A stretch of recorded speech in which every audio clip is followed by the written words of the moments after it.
성경 말씀은 빌립보서 2장 19절에서 24절입니다. 제가 봉독하도록 하겠습니다.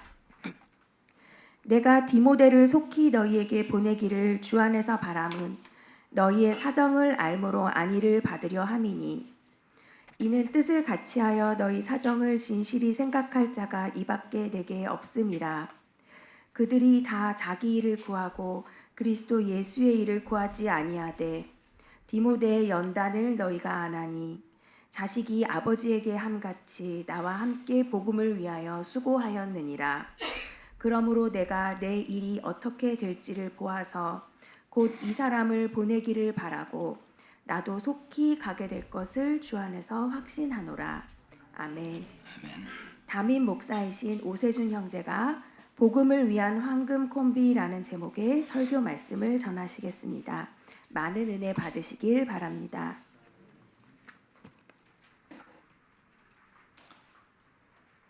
신약 성경에 등장하는 교회는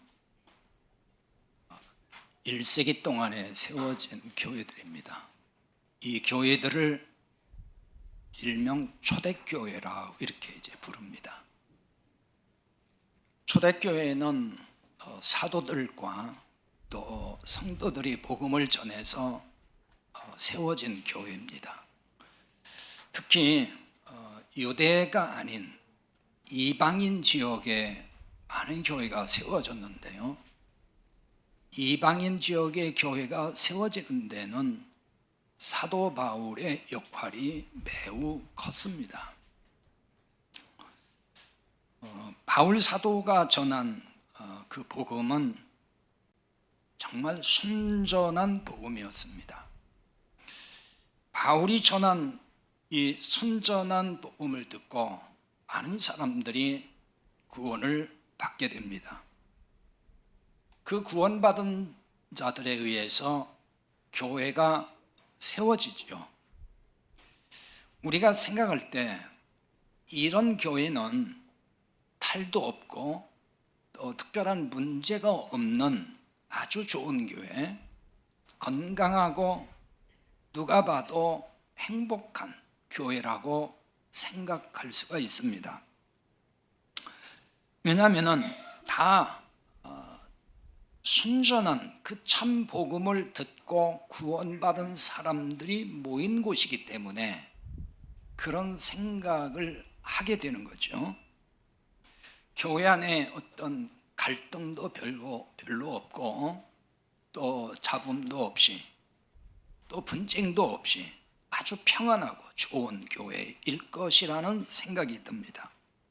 그런데도 그 교회들을 하나하나 살펴보면은 문제없는 교회는 하나도 없었습니다. 복음을 깨닫고 복음을 아는 신자들인데도 크고 작은 잡음이 늘 있었어요. 갈등도 많았고 분쟁이 생기고 분열이 오고 이런 현상들이 초대교회들이 있었습니다. 신약의 서신서는 다 교회들에게 거의 보낸 편지거든요. 그 서신서를 읽어보면은 어떤 교회를 막론하고 문제가 있었다는 것을 쉽게 발견할 수가 있습니다. 복음을 정말 잘 깨닫고 복음을 아는 신자들이 모였는데도 왜 이런 일이 생겼을까? 이런 궁금증이 생기기도 하죠.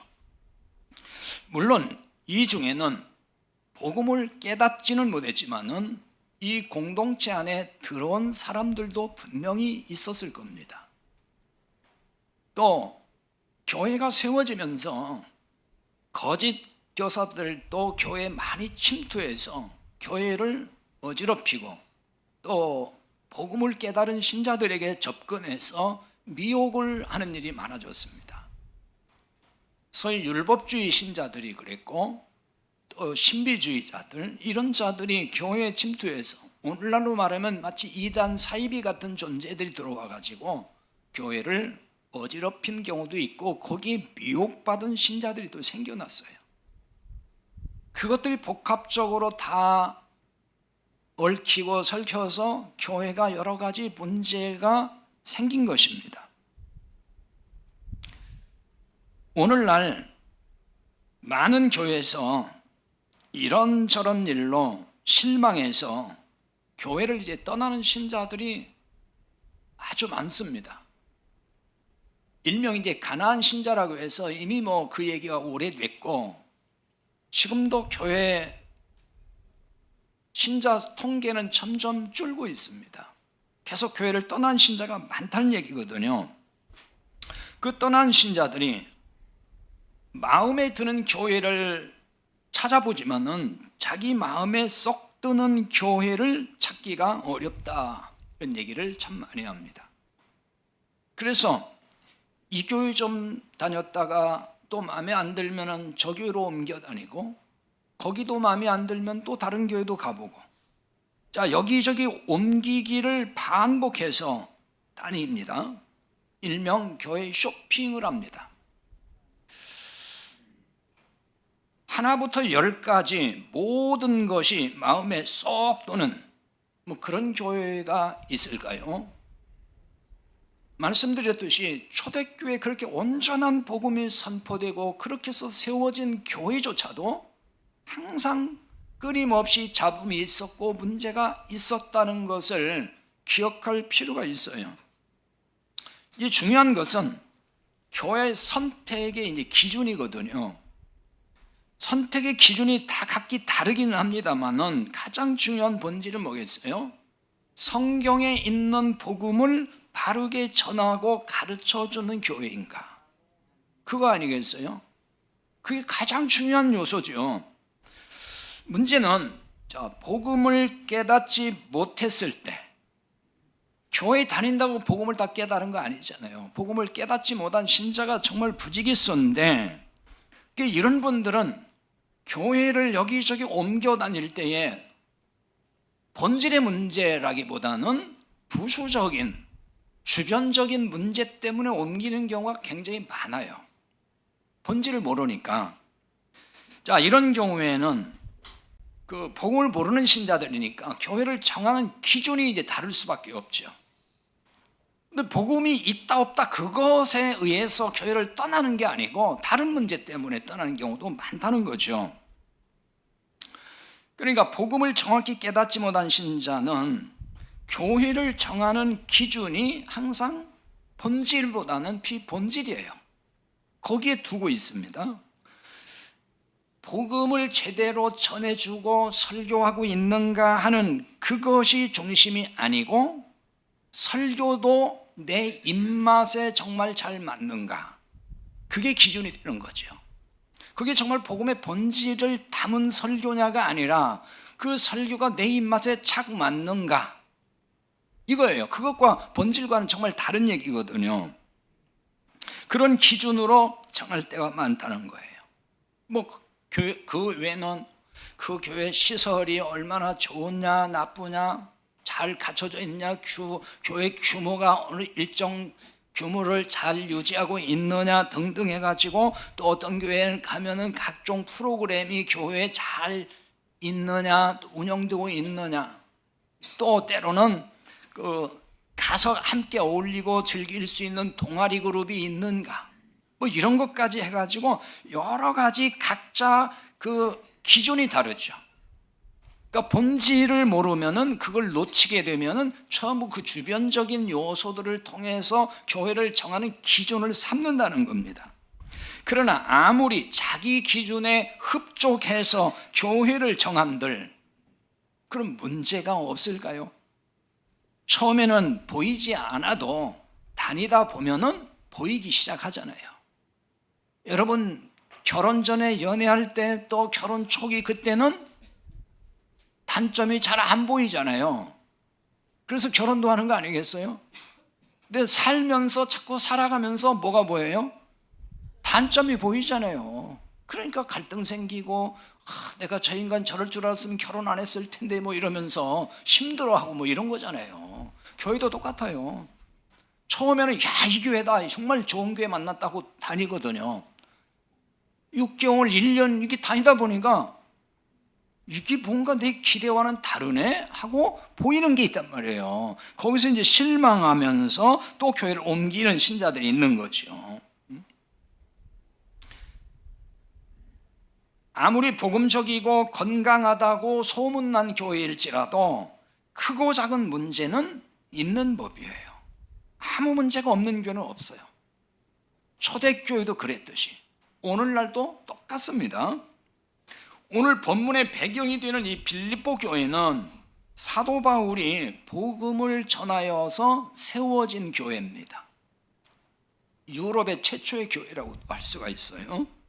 하지만 이 신자 간에 이 교회도 다툼과 분열이 있었어요. 원망과 시비가 있고, 그리고 그 공동체의 리더들 간에 불화가 생기고 분열이 오고, 이런 현상들이 발생했습니다.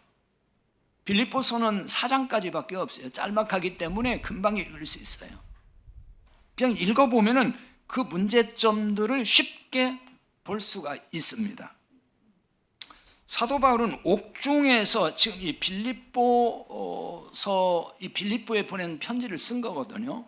그러니까 옥중에서 빌립보 교회 이런 여러 가지 소식을 듣고, 좋은 소식이 아니에요. 빌립보 교회 안에 이런 문제들이 자꾸 발생한다라고 하는 참 마음이 아픈 소식을 듣고 이제 편지를 써서 보낸 거예요. 이게 지금 빌립보서입니다.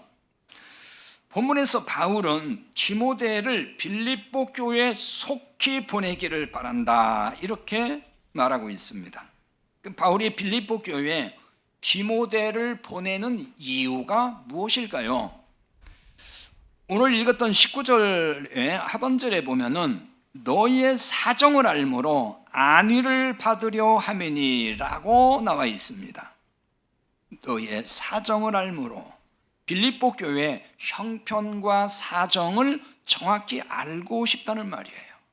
그래서 안위를 받으려 함이라, 이렇게 얘기를 합니다. 여기서 안위를 받으려, 이 말은 어떤 뜻이냐면은 안심하다, 그 뜻을 가지고 있어요. 원문의 뜻이 그렇단 말입니다. 안심하다. 이걸 보면은 바울이 지금 빌립보 교회 소식을 들으면서 마음이 편치 않은 거예요. 한편 불안하기도 했던 거죠. 그래서 빌립보 교회의 사정을 좀 정확히 내가 파악하고 안심했으면 좋겠다, 그런 지금 의미를 담고 있는 말인 것입니다. 하지만 바울이 어디에 있어요? 옥중에 있잖아요. 가고 싶어요. 가서 확인하고 싶고 뭐가 문제인지 알아보고 싶어요. 그런데 갈 수 없는 입장이잖아요.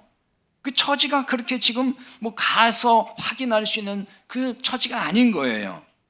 그래서 바울은 이 빌립보 교회에 여러 문제가 발생하고 있다는 말을 듣고 지금 마음이 좀 불편해요. 그렇다고 해서 속수무책으로 있을 수만은 없어서 누군가를 지금 보내야 했던 거죠. 그래서 바울의 소식, 자기 소식도 좀 전해주고, 그리고 교회 문제를 수습해야 될 그 일꾼을 파송해야 됐다는 것입니다. 이런 일을 위해서 바울이 선택한 일꾼이 누구냐면 디모데였습니다. 그러면 왜 디모데였을까 하는 겁니다. 디모데를 보내는 그 이유를 보여주는 말씀이 20절에서 22절까지 말씀이에요. 20절에 이렇게 나와 있습니다. 이는 뜻을 같이하여 너희 사정을 진실히 생각할 자가 이밖에 내게 없음이라. 너희 사정 그랬죠. 너희 사정이라는 말은 너희에 관한 일들, 그런 뜻입니다. 그런데 여기 진실이 생각할 자가 이밖에 없다 그랬어요. 진실이라는 말은 어떤 뜻이냐면요, 원래 이 말은 친족 관계를 암시하는 말이에요. 그래서 어떤 뜻이 있냐면은 합법으로 태어났다, 혹은 타고난, 뭐 그런 뜻을 가지고 있어요. 타고났다. 좀 쉽게 이걸 설명을 드리면은, 이 뜻을 가지고 설명을 드리면은, 빌립보 교회에 대한 관심이 디모데에게 굉장히 많아요. 어느 정도 관심이 많으냐 하면은 자기 친가족에게 갖는 관심과 같이 그런 마음을 갖고 있다는 거예요. 남의 가정에 문제가 생겼을 때에 그냥 관심 갖는 거하고 내 가정 안에 문제가 생겨서 관심 갖는 거하고 같겠어요? 다르죠? 디모데는 지금 내 가족 문제로 보고 그렇게 관심을 갖고 있다 그 얘기예요. 그것이 진실이 생각한다는 뜻입니다. 이게. 이 말은 지금 빌립보 교회에 대한 관심이 이렇게 크기 때문에 디모데가 이렇게 큰 관심을 갖기 때문에 디모데밖에는 보낼 사람이 없다는 말을 바울이 하는 거예요. 이렇게 디모데같이 생각해 주는 일꾼이 당시로 없었다는 거예요. 바울은 이런 이유를 들어서 지금 디모데를 보낸다 이렇게 말을 하는 겁니다. 사도 바울과 지금 함께 사역하고 있는 일꾼은 디모데만 있는 건 아니에요. 주변에 같이 사역하는 일꾼이 많았습니다. 그런데 디모데만큼 빌립보 교회를 생각해 주는 일꾼이 없었다는 거예요. 특히 디모데는 바울과 뜻을 같이 했다고 얘기합니다. 바울과 뜻을 같이 한 일꾼이었다는 점이에요. 그래서 바울은 자기를 대신하여 디모데를 보내게 되었다는 말을 하는 거예요. 사실은 바울이 가고 싶은 거예요. 직접 가서 확인하고 직접 가서 문제를 해결해 주고 싶은 거예요. 근데 갈 수 없잖아요. 그러니까 내 대신 디모데를 보낸다는 얘기거든요. 왜 그러냐? 나와 뜻을 같이 하는 사람이기 때문이다. 그 얘기입니다. 20절에 보면 뜻을 같이 하여 그랬죠. 뜻을 같이 하여란 어떤 의미일까요? 여기에 뜻을 같이 하여란 말의 원문의 뜻은 같은 호흡이란 뜻이에요. 같은 마음 이런 뜻을 가지고 있습니다. 그래서 이 말이 어디서 나왔냐면은 동등하다는 말과 그 다음에는 호흡 또는 영혼, 그 원문에 좀 푸스케라는 말을 쓰거든요. 우리 영혼을 말할 때에 주로 푸뉴마라는 단어를 쓰지만 헬라어에서 푸스케라는 말도 써요. 그걸 영혼으로 번역을 해놨어요. 근데 이건 보통 이제 호흡, 숨 쉰다 할 때 그 숨, 이런 뜻이거든요. 그러니까 이게 뜻을 같이 하여가 이 두 단어가 이게 합해진 거예요. 동등하다는 말과 호흡이라는 말이 합해진 말이에요. 따라서 이 말은 이런 뜻이 되는 거예요. 동등한 호흡을 하고 있다. 즉 호흡을 같이 한다는 뜻이 되는 겁니다. 그러니까 호흡을 같이 한다는 말은 무슨 얘기겠어요? 몸이 하나다. 한 몸, 한 지체가 됐다. 그 얘기입니다. 이렇게 생각하면 됩니다. 우리 몸에 지체가 많이 있죠. 손도 있고 발도 있고 귀도 있고 눈도 있고 입도 있고 그렇죠. 호흡하는 기관이 지체마다 따로따로 있습니까? 하나입니까? 하나죠. 손대로 호흡하는 건 아니잖아요. 발이 호흡하는 기관이 있는 게 아니잖아요. 발은 발대로, 손은 손대로 다 코를 통해서 한 호흡을 한단 말이에요. 지금 이 얘기예요. 그러니까 바울과 디모데가 뜻을 같이 했다는 말은 서로 한 호흡을 하고 있다는 얘기라 그랬죠. 그러니까 무슨 얘기예요? 바울과 디모데가 한 몸, 한 지체라는 걸 담고 있는 얘기란 말이에요. 단순히 우리 의견이 같아 뭐 그런 얘기 아니에요. 우리 뜻을 같이 한다고 할 때 뭐 의견이 같은 사람, 생각이 좀 같으면은 우리 뜻을 같이 해야 돼 이런 얘기 하잖아요. 그 얘기가 아니에요. 같이 호흡하는 사람, 하나의 호흡을 같이 하는 사람, 그런 뜻인 거예요. 이게 뜻을 같이 한다는 말이. 이처럼 바울과 디모데는 한 몸 한 지체로서 한 호흡으로 사는 존재라는 말을 하는 거예요. 결국 이 말은 무엇을 또 의미하는 거죠? 이건 바울과 디모데 얘기는 성도와 성도의 관계를 지금 보여주는 거예요. 우리 얘기다 그 말입니다. 바울 그 사람 얘기, 디모데 또 그 사람 얘기 우리 상관없고, 그게 아니고 그들과의 관계는 우리들의 관계를 설명해 주는 거예요. 성경을 그렇게 이해를 해야 되는 거예요. 그렇지 않으면 다 남의 얘기잖아요. 그러니까 성도와 성도가 어떻다는 거죠? 한 몸이고 한 지체가 되는 거다. 그게 성도라고 하는 거예요. 각각을 얘기하는 게 아니란 말이에요. 이건 또 무슨 얘기냐면은 성도는 모두 그리스도의 몸에 붙어 있는 지체라는 점을 전제하는 거예요. 그게 한 몸 한 지체잖아요. 뭐 우리 사람들끼리 무슨 어떻게 한 몸이 되고 한 지체가 되겠어요. 그리스도의 몸에 붙어 있어야만 그게 한 몸이고 한 지체가 되는 거예요. 성도는 다 누구 몸에 붙어 있어요? 그리스도의 몸에 붙어 있어요. 그리스도 예수님과 하나가 됐다는 얘기잖아요. 한 몸 됐다. 그게 성도예요. 그러니까 서로 한 몸 한 지체라는 말은 그런 뜻으로 하는 거예요. 이럴 때 호흡을 같이 하는 관계가 됐다라고 말을 한단 말이에요. 성도와 성도의 관계가 이렇단 말이에요. 자, 그럼 누구의 호흡으로 같이 호흡하는 것일까요?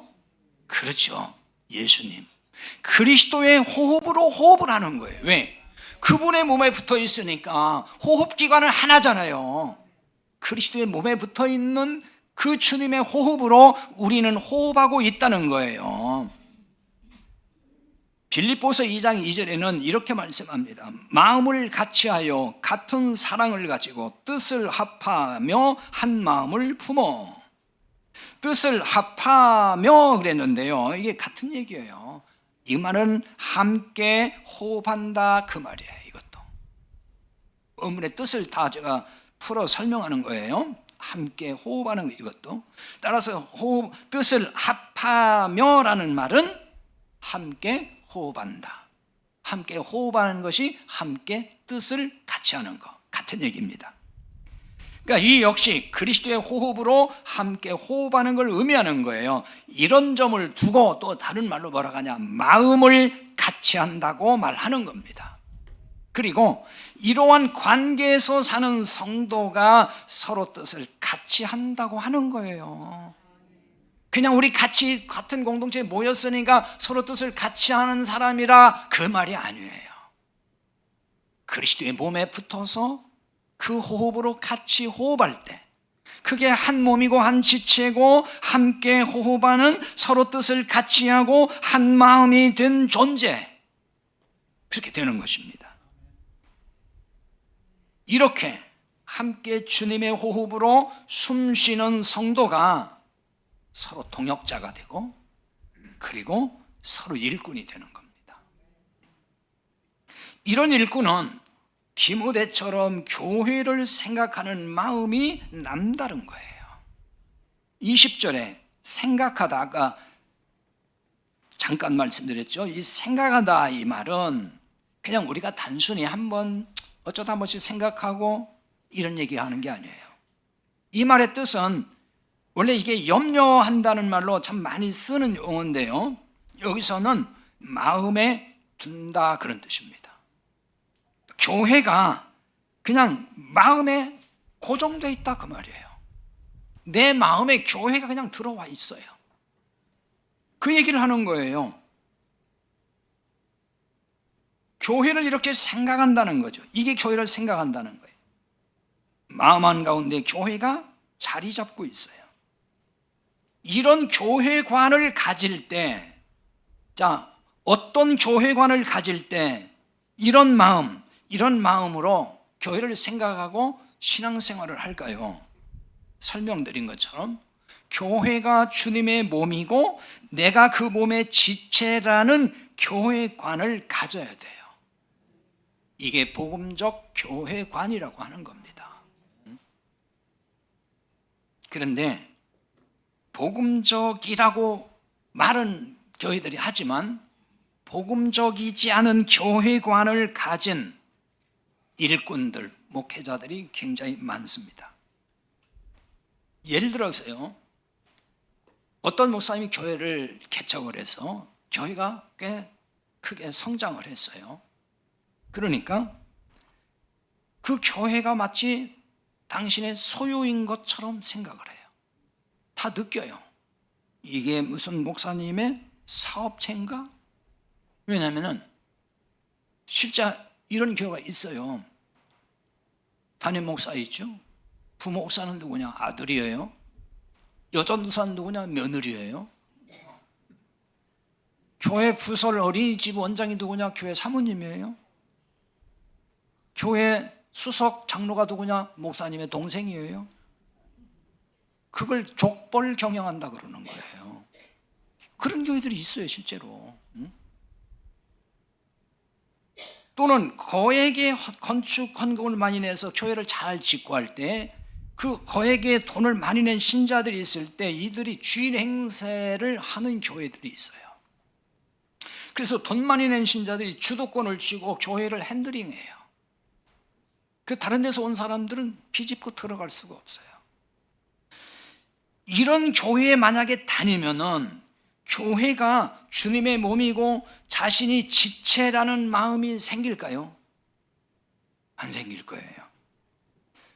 그냥 다니니까 그냥 열심히 내가 그냥 교회 주님께 충성해서 복이나 받자, 이런 식으로 아마 교회 생활을 할 가능성이 많아요. 많은 신자들이 그렇게 신앙생활을 할 거예요. 이런 의식이 깔려 있다면 우리가 교회 지체라고 할 때에 그게 마음에 와닿지 않는다는 얘기죠. 우리가 무슨 교회 지체야? 응? 마음에 와닿지 않아요. 그래서 자신과 한 몸이라고 생각하지 않게 되는 거죠. 그러니까 이런 교회 의식이 생겨버리면은 이런 신자들은 찾고 구하는 것이 다르다는 거예요. 21절에 이렇게 말씀합니다. 그들이 다 자기의 일을 구하고 그리스도 예수의 일을 구하지 아니하되, 이 말씀입니다. 구하다는 말이 나왔죠. 여기 구한다는 얘기는 갈망한다 이런 뜻이에요. 혹은 애쓴다, 추구한다 이런 뜻인데요. 자기의 일을 구한다 그랬어요. 자기의 일을 추구한다, 갈망한다는 뜻이 되겠죠. 근데 여기서 일이라고 번역을 했기 때문에 이 부분도 살짝 오해할 수가 있어요. 여기서는 일이 사역의 의미가 아니에요. 어떤 일을 할 때 우리 사역이라고 그러잖아요. 그런 의미가 아니고요.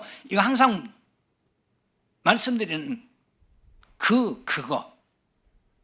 영어에서 말하는 정관사 더, 헬라어에서 호라는 정관사가 있거든요. 바로 그거예요. 그러니까 이 자기의 일은 행위적인 어떤 일이 아니라 자기 것, 자기 자신, 그런 뜻인 거예요. 근데 자기의 일로 번역을 했기 때문에 마치 자기 개인의 일만 열심히 하고 예수님의 일은 안 하는 걸로 이거 읽히는데, 그게 아니고 자기 것, 자기 자신, 그 얘기인 거예요. 근데 이게 목적격으로 사용을 했어요. 그럼 무슨 얘기가 되냐면은 자기 것, 자기가 목적이 되어 사는 사람, 그걸 여기서 자기의 일만 구한다라고 지금 번역을 해놓은 거예요. 자기가 목적이 되어 산다는 얘기예요. 여기서 그들이 있죠. 그들이 누구냐면은 바울 주변에서 동역자라고 일컫는 교회 일꾼들인 겁니다. 바울 주변에 있는 일꾼들. 이들 중에서 빌립보 교회 문제를 해결하기 위해서 보낼 만한 일꾼을 바울이 찾았어요. 자기 주변에서 찾아본 거예요. 하지만 보낼 만한 적임자를 찾기도 어려웠고 자원하는 일꾼도 없었다는 것입니다. 그래서 바울이 볼 때 다들 자기 것만 추구하고 자기만 위해서 살더란 얘기예요. 그리스도인이고 복음의 일꾼이라면은 그리스도 예수님의 일을 구해야 하잖아요. 근데 다 자기 것만 추구하고 예수님의 일을 추구하지 않더란 얘기예요.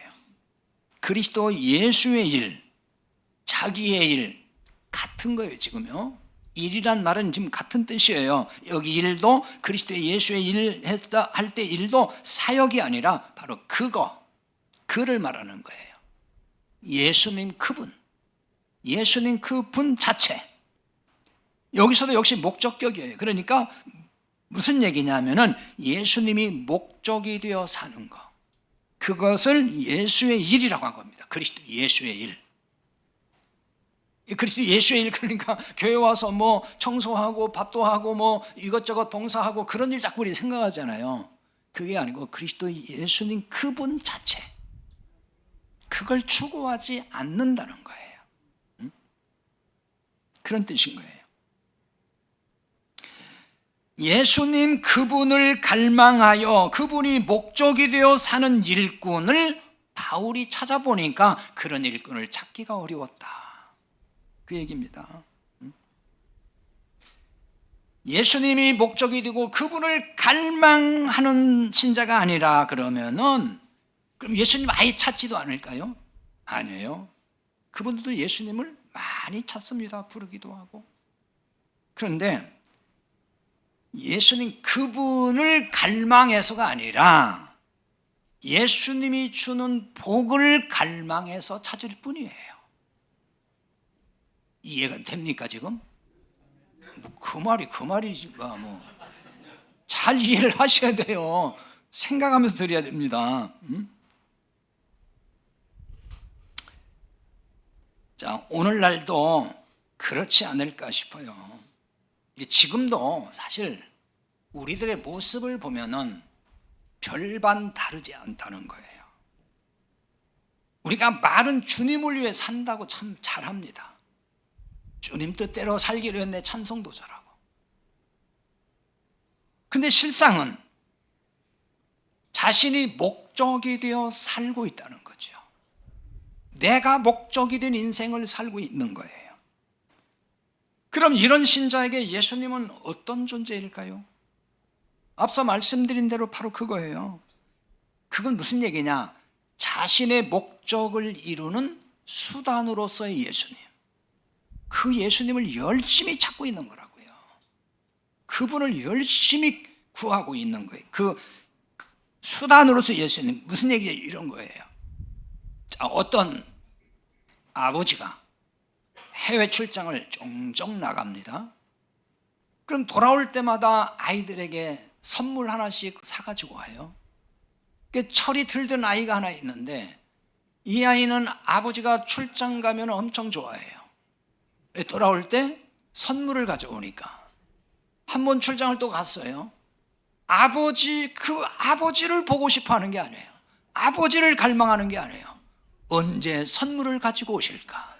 선물에 그냥 꽂혀 있는 거예요. 여러분, 우리 신앙생활이 이럴 수 있다 그 말이에요.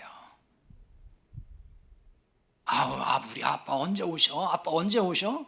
그 말이나 예수님 찾는 거랑 똑같은 거예요. 그런데 뭘 달라는 거죠? 선물이나 주세요. 선물이나 그거잖아요. 아버지에게 진짜 관심 있는 게 아니란 말이에요. 선물에만 관심이 있단 말이에요. 우리 신앙생활이 그렇게 전락된 부분이 없는지 살펴봐야 돼요. 주로 누가 이런 신자일까요? 세상 복을 받기 위해서 교회 다니는 신자들이에요. 자신이 원하는 복을 받는 것이 교회 다니고 예수 믿는 목적이 된 신자들인 거죠. 이들도 예수님을 믿는다고 말하잖아요. 아니, 더 열심히 믿는다고 해요. 그리고 열심히 신앙생활 한다고요. 하지만 이들은 나에게 형통한 복을 주시는 그 예수님을 열심히 믿을 뿐이에요. 그러니까 예수님 뭐 하지만은 사실은 그건 그냥 하는 소리고 빨리 선물 주세요, 복 주세요 그거밖에 없다니까요. 예수님을 열심히 섬기면은 세상에서 잘되게 해주신다고 믿고 있어요. 이런 신자는 구원 문제를 그리 심각하게 여기지 않아요. 제가 목회하면서 경험을 얘기하는 거예요. 전부 다. 구원 설교를 하고 십자가 복음을 얘기하면은 오히려 귀가 더 반짝 뜨여가지고서 열심히 들어야 되잖아요. 어떤 분들은 구원 설교하면은 그 다 하는 설교 또 하나 봐. 하품해요. 십자가 복음 다 하는데 또 그 얘기. 이런 신자들이 있어요, 실제. 그러니까 구원 이런 건 별로 관심 없는 거예요. 그냥 세상에서 잘 되는 일, 뭐 이렇게 하면 잘 됩니다, 이렇게 하면 복 받습니다, 뭐 이런 얘기만 하면 아멘 하고 그냥 열광을 하는데 십자가 복음에 대해서 얘기하면은 시큰둥한 반응을 보이는 신자들이 있단 말이에요. 그런데 이런 신자가 예수님 그분을 구하고 정말 갈망할까요? 예수님을 구하지 않고 세상 복만 구한다니까요. 그래서 복 받는 일에만 관심이 쏠려 있어요. 이렇다 보니까 예수님에게 관심 없어요. 예수님에게 관심이 없다는 얘기는 무슨 뜻이냐면요, 예수님이 누군지 알고 싶어 하지 않는다 그 말이에요. 여러분 주변 보세요. 예수님을 그렇게 알고 싶어 하는 신자가 얼마나 있는지. 그냥 다 안다고 생각해요. 예수님이 누구신지 더 알고 싶은 신자라면 어떻게 하겠습니까? 성경을 읽고 공부해야 되겠죠. 예수님이 누구신지 어디에 나와 있어요? 성경에 나와 있잖아요. 성경이 아니면 예수님을 바르게 알 길이 없어요. 복 받기 위해서 믿는 신자들은 성경을 공부하자 그러면은 관심 없습니다. 잘 안 합니다. 그런데 잘하는 건 있어요. 뭘 잘하냐면은 기도하자면 그건 잘합니다. 그러면 이런 생각할 거예요. 그거라도 잘하면 어디예요? 물론 그렇게 생각할 수는 있어요. 근데 중요한 거는 지금 그게 아니에요. 기도만 열심히 하는 게 뭐냐면 기도 많이 하고 기도를 막대를 써야 하나님 응답해주고 복 준다 이러니까 그것 때문에 하는 거잖아요. 그게. 그러니까 우리 기도회는 참 많아요. 한국교회 기도회는 얼마나 많은지 몰라요 지금. 기도하자 그러면 열심히 또 잘 나와서 한다고요. 왜? 기도해야 응답해주고 기도해야 복 준다. 그럼 그렇게 한단 말이에요. 근데 그분들이 예수님이 누군지 알고 하느냐? 그렇지도 않단 말이에요. 덮어놓고 기도만 한다고요 그냥. 그래서 기도만 하는 신자들은 예수님을 오해하고 있는 경우가 굉장히 많아요. 성경에서 말씀하는 예수님이 아니고 사람들이 만들어 놓은 예수님을 믿고 그분에게 막 부르짖고 기도한단 말이에요. 지난주에 말씀드렸듯이 시내산 아래에 있는 이스라엘 백성들이 금송아지 만들어 놓고 그 금송아지가 누구라고 그랬어요? 이 금송아지, 이 신이 여호와 하나님이라 그랬다니까요. 거기서 예배하고. 마찬가지예요. 성경에 계시던 하나님 아니에요. 그 예수님 아니에요. 그런데 다 사람들이 그려져 있는 게 있어요. 자기 나름대로 이렇게 가지고 있는 예수님 상이 있다니까요. 성경에서 말씀한 예수님이 아닌데 그 예수님을 열심히 부르고 있다고요 지금. 그러니까 그런 기도는 열심히 한단 말이에요. 그러니까 예수님을 알 길이 없는 거죠. 맨날 그렇게 그냥 신앙생활 하는 거지. 성경에 예수님을 모르고 만나지 못하면은 언제라도 예수님 떠날 수 있어요. 교회를 떠날 수 있어요. 특히 예수님 때문에 박해받고 불이익받으면 다 떠납니다. 그런 사람들은. 왜 그래요? 예수님은 내가 잘 믿으면 나한테 늘 이익이 되고 복이 되고 뭔가 좋아져야 되는데 왜 내가 손해봐야 되고 내가 왜 고통받아야 돼? 그런 예수 안 믿어. 이렇게 되는 거란 말이에요. 복음 때문에 희생해야 되고 손해볼 것 같으면 뒤로 다 물러난다고요. 그 신앙생활 하면서 조금 내가 손해보고 불이익 될 것 같으면 그냥 다 뒤로 가잖아요. 뒷걸음질 치잖아요. 그러면서 예수 믿는다 그러잖아요. 그러면서 주님 사랑합니다 그러잖아요. 이건 그리스도 예수의 일을 구하지 않는 신자에게 나타난 특징이라고 할 수가 있어요. 그런데 디모데는 그렇지 아니했다는 겁니다. 22절입니다. 디모데 연단을 너희가 안 하니 자식이 아버지에게 함같이 나와 함께 복음을 위하여 수고하였느니라. 바로 이 말씀이에요. 바울은 빌립보 성도들에게 디모데의 연단을 안다고 말합니다. 여기 연단이라는 말은 시험을 통해서 입증됐다 그런 얘기입니다. 증명이 됐다는 거예요. 디모데가 누군지 검증이 됐다는 얘기를 좀 하는 거예요. 디모데의 신앙, 디모데의 됨됨이 모든 게 검증이 됐다. 연단으로 됐다는, 연단이라는 말은 고난에 의한 시험이라는 의미를 나타낼 때 쓰는 말이에요. 이 단어가 도키메라는 단어거든요. 자, 이렇게 보면 디모데는 고난이라는 시험을 통과한 일꾼이라는 얘기입니다. 빌립보 교회 성도들도 이 사실을 다 알고 있다는 말을 하는 거예요. 지금 바울은 이 점에 대해 자신이 또 디모데를 경험한 바를 밝히고 있어요. 나는 디모데를 직접 내가 경험해서 어떤 사람인지를 나는 확실히 알게 됐다. 내가 다 검증해봤다는 말 같은 얘기죠. 그게 22절 중에 자식이 아버지에게 함같이 나와 함께 복음을 위하여 수고하였느니라 이 말씀이에요. 디모데는 바울에게 아들 같은 존재였습니다. 디모데전서 1장 2절에도 믿음 안에서 참 아들 된 디모데에게 편지하노니 이렇게 나와 있어요. 디모데가 바울에게 자식이 아버지에게 함같이 이렇게 말하는데요, 디모데가 바울 곁에서 마치 아들처럼 함께 사역했다는 걸 의미합니다. 바울은 이렇게 디모데와 함께한 경험을 통해서 디모데를 확실하게 알게 됐어요. 믿음이 간 거죠. 신뢰하게 됐다는 겁니다. 사람은 왜 경험해 보면 알잖아요. 겪어보면 안다 그러잖아요. 안 만나보고 그냥 말만 듣고 뭐 멀찌감치서 이렇게 한두 번씩 보는 사람은 알 수가 없어요. 같이 일해보면 알아요. 그 사람의 믿음, 그 사람의 성격, 그 사람의 됨됨이 다 드러납니다. 그냥 앉아서 예배드리고 가고 예배드리고 가고 그러면 몰라요, 그 사람이 누군지. 바울이 디모데를 겪으면서 알게 된 거예요. 근데 바울과 디모데가 함께 했던 핵심 사역, 그게 뭘까요? 나와 함께 복음을 위하여 수고하였느니라 그랬어요. 복음을 위하여 수고했다는 겁니다. 함께. 여기 수고했다는 얘기는 뭔가 열심히 함께 고생했다 그런 뜻이 아니고요. 여기서 이 말은 종이 되었다 그 뜻이에요. 종이 됐다, 섬기다 이런 말입니다. 우리는 함께 복음을 위하여 종이 되어 섬겨야 합니다.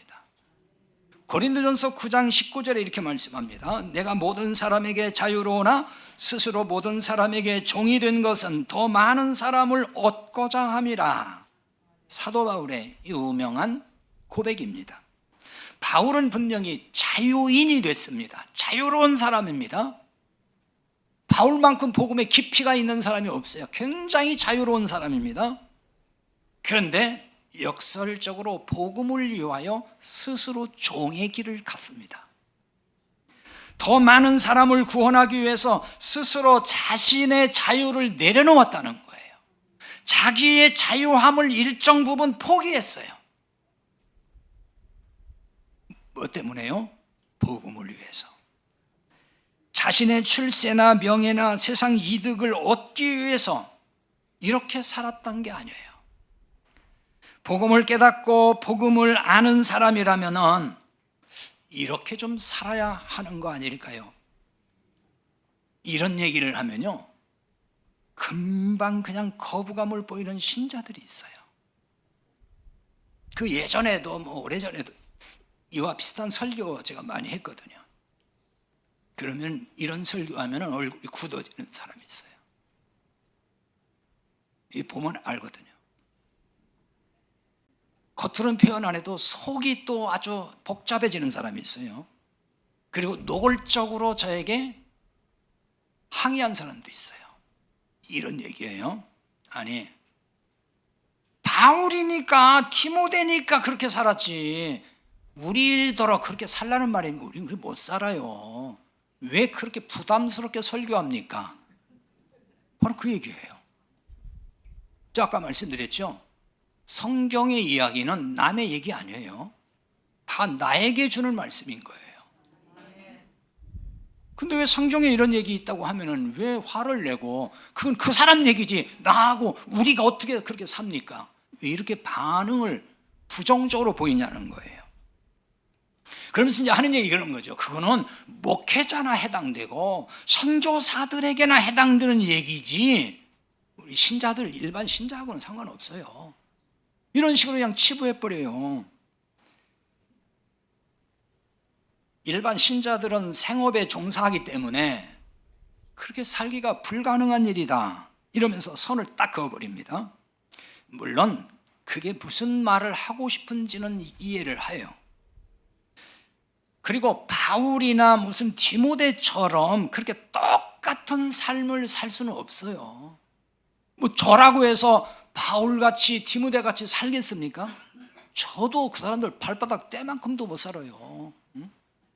그 일반 성도들 마찬가지예요. 그렇게 우리가 다 살 수는 사실은 없어요. 그래서 여기서 중요한 건 뭐냐면은 복음을 위해 사는 일, 그것은 같아야 된다 그 얘기예요. 우리의 생업은 다 다릅니다. 각자 일이 다르잖아요. 그러나 복음을 위해서라는 이 목적은 같아야 한다는 얘기예요. 그리고 바울과 디모데가 함께 했던 것처럼 함께 할 동역자가 필요하다는 말이에요. 혼자는 그렇게 살기 어려워요. 동역자가 있어야 돼요. 그 동역자는 바로 누구냐면 주님 몸에 붙어있는 지체예요. 주의 몸에 붙어있지 않으면 그게 동역자 될 수 없는 거예요. 각각이죠, 각각. 그냥 우리가 한 몸이고 한 지체라면은 복음을 위한 동역자인 겁니다. 우리는 복음을 위하여 함께 종이 된 일꾼이에요. 여기에는 남녀노소가 다 포함하는 겁니다. 그건 젊은 사람이나 젊을 때나 하는 거, 우리 나이 든 사람은 이렇게 하면 안 돼요. 누구나 다 해당하는 거예요. 젊은이나 나이가 많은 분이나 똑같습니다. 특별히 노소, 젊은이나 새로운 세대나 기성세대나 신세대나 똑같이 함께 종이 되고 함께 수고하는 동역자 관계가 형성되어야 한다는 것입니다. 그래서 함께 종이 돼서 수고하려면은 세대 차이를 극복할 중요한 과제가 있습니다. 교회 안에 물론 우리 교회 지금 뭐 거의 연세 드신 분들이 주로 많지만은 그래도 또 젊은 세대가 없는 건 아니잖아요. 이 젊은 세대, 새로운 신세대, 뭐 요즘에 MZ 세대도 있고 한데 아무튼 그 기성세대와 새로운 신세대 간의 그 세대차, 그걸 잘 극복을 해야만이 서로 동역자 관계가 형성될 수가 있어요. 그게 아니면요, 그냥 뿔뿔이 각자가 되고 젊은 세대는 교회를 떠나기 시작합니다. 지금 한국교회 문제가 비상 걸린 게 이거잖아요. 젊은이들이 교회를 점점 떠나고 있어요. 물론 이유는 여러 가지 있습니다. 근데 그 중에 또 한 가지 중요한 이유가 있어요. 그게 뭐냐면은 교회에서 기성세대하고 소통하기 너무 어렵다는 거예요. 젊은이들이 하는 얘기예요. 대화가 안 통한다는 거예요. 그래서 꼰대 문화가 강하다는 거죠. 젊은 사람 놓고 항상 훈시하려고 하는 거예요. 앉혀놓으면 나 때는 말이야, 나 때는 말이야 맨날 이러고. 내가 청년 때는 이랬는데 왜 너희들은 왜 그걸 못해? 이런 식의. 우리가 젊을 때는 200명 밥도 다 했는데 아니 젊은 사람이 그것도 못하냐고. 이런 식이 되면은요, 그걸 꼰대라고 하는 거예요. 그러니까 여러분 연세 드신 권사님들 20대, 30대, 40대 다 했어요. 진짜 몇백 명씩 막 수련회 가면 그냥 밥도 하고 뭣도 다 했다고. 근데 지금 하라면 그거 할 사람 아무도 없어요. 그렇게 얘기하면은 꼰대라고 그래요. 그럼 교회 안 나오려고 해요. 부담스럽다고. 그럼 소통이 안 된다 그러는 겁니다. 그 교회를 자꾸 떠나요. 그런 것 때문에. 바울과 디모데는 나이로 볼 때에 세대 차이가 있다고 볼 수가 있어요. 디모데전서 4장 12절에 보면 누구든지 내 연소함을 업신여기지 못하게 하고 이런 말이 있어요. 바울이 디모데에게 편지를 쓴 것이 디모데전서 후서예요. 디모데가 그때 에베소에서 사역을 하고 있었어요. 사역자이기 때문에 네 연소함을 업신여기지 못하게 하라 할 때 그 연소란 말이 무슨 뜻이냐면 젊었다 그 뜻이에요. 젊음이라는 뜻입니다. 어느 정도 젊었느냐 여러 이제 해석들이 있는데요. 30대로 보고 있어요. 대부분 이때 디모데는 30대였다. 이에 비해서 그럼 바울은 어땠느냐? 바울은 늙었어요. 빌립보서는 바울의 말년에 쓴 편지 중 하나입니다. 대부분 옥중서신이라고 하는 것은 전부 다 바울의 거의 말년이에요. 디모데 전후서는 특히 진짜 죽음을 얼마 앞에 놓고서 바울이 그 죽음을 직감하면서 쓴 편지예요. 말년이죠. 빌레몬서 1장 9절도 옥중서신인데 거기에는 이렇게 나와요. 나이 많은 나 바울은 지금 또 예수 그리스도를 위해 갇힌 자 되어. 바울 스스로가 나이 많다 이런 얘기를 합니다. 나이 많은 이 말은 노인이라는 뜻이거든요. 그럼 어느 정도 나이가 많았을까? 보통 60대로 보고 있어요. 그럼 이 시대 60대는 지금 몇 세쯤 될 것 같아요? 80 뭐예요? 90 이상이에요. 그때는 평균 그 로마 시대 평균 연령이요. 뭐 30도 안 된다는 얘기도 있더라고요. 일찍 죽을 때예요. 그러니까 60이면 굉장히 나이 많은 겁니다. 그러니까 바울은 늙었고 디모데는 당시 청년이었어요. 어느 시대나 나이 차가 벌어지면 뭐가 생겨요? 세대 차가 생겨요. 세대 차이로 인한 갈등이 크면은 함께 복음의 동역자가 되기가 어렵습니다. 바울과 디모데가 함께 복음을 위해 수고했다는 것은 무엇을 의미하는 거겠어요? 세대 차를 극복했다고 보는 거예요. 그러니까 함께 동역자가 됐죠. 함께 수고했어요. 아버지와 아들의 세대지만은 서로 소통하면서 동역자로 살았습니다. 여러분 가정에서 여러분 자녀들과 대화가 잘 됩니까? 소통이 잘 돼요? 안 되죠? 그건 꼰대라 그런 거예요. 그 대화가 안 되면요 자식들이 부모하고 대화 안 하려고 그래요. 그냥 공식적인 말만 딱딱 해요. 그러면 부모가 반성을 해야 돼요. 그런 분들이 교회 안에 많다 보니까 교회 젊은 사람들이 배겨내기 어렵다는 얘기예요. 그러니까 우리가 좀 반성을 해야 돼요. 그런 점에서는 소통할 수 있도록. 디모데와 바울 정말 세대가 정말 많이 다른 세대 차이가 많이 날 수 있는 그런 연령대지만은 서로 소통하면서 동역자로서 헌신했어요. 그냥 동역자 관계가 아니라 복음을 위한 황금 콤비였다는 거예요. 황금 콤비가 뭐예요? 호흡이 아주 척척 잘 맞는 단짝이라 그 얘기예요. 이게 바울과 디모데는 세대 차이를 극복하고 복음을 위해서 황금 콤비가 되어서 살았습니다. 얼마나 멋집니까? 이 둘은 황금 콤비가 돼서 초대교회를 세워가고 초대교회를 섬기는 일에 놀라운 일을 감당했다고요. 바울 서신에 로마서, 그다음에 고린도 전후서, 빌립보서, 골로새서, 데살로니가 전후서, 디모데 전후서, 빌레몬서, 히브리서까지 디모데가 등장 안 하는 데가 없어요. 성경 잘 읽어보세요. 디모데가 막 나온다고요. 그게 무슨 얘기겠어요? 바울 서신에 그렇게 등장한다는 얘기는 바울과 정말 황금 콤비였다. 그래서 교회를 그렇게 아름답게 세워갔고 섬겼고 많은 생명을 살리는 일을 감당했던 거예요. 여러분 우리도 서로 황금 콤비가 돼서 복음을 위해서 사는 기쁨이 넘치기를 바랍니다. 이것이 우리의 행복이어야 되지 않습니까? 기도하겠습니다.